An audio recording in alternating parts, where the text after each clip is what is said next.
Okay, here we are, Matthew Russell Lee, Inner City Press, here in Foley Square. It's Wednesday, April 13th. Today, a tale of sentencings. Yesterday, we covered the sentencing of Virgil Griffith.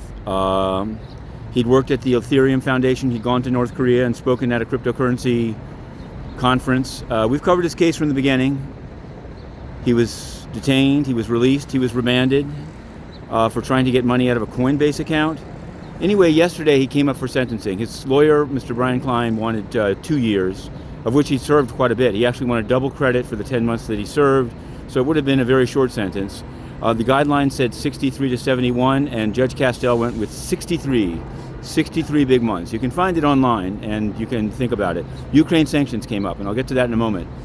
Second sentencing yesterday was Sergei Polevikov. He was a Belarusian democracy activist, but also an insider trader at Oppenheimer. Judge Lyman seemed to view him sympathetically, stating the name of Lukashenko in particular, and then saying that it wasn't that he was expressing political view, it's just that he cared about something. Arguably, Virgil Griffith cared about, freedom and cryptocurrency, and in any event, one of Castell's big lines was that he had no ideology except narcissism. Speaking of which, Belarus, North Korea, narcissism, you guessed it, Antonio Guterres of the United Nations. Yes, this is a man who sat down with Lukashenko. We ran that picture yesterday.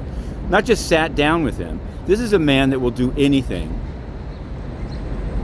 to stay living in a mansion, banning his critics, pontificating, flying around, flying to Lisbon in the midst of the pandemic, using security guards that are totally unneeded because nobody knows who he is. He's just another dumpy dictator on the streets of New York. But we cover the United Nations, and it's a sad thing. It was a great idea when it started, and now it's failing on all fronts. Ukraine, it's done nothing except lie and try to raise money. And somebody better make sure where that money goes, because I know the UN, and I'll tell you, it's full of fraud, sleazebags, and exploiters. But we're going to cover it, and we'll re-enter again to ask these questions. Inner City Press, Matthew Russell Lee, to be continued.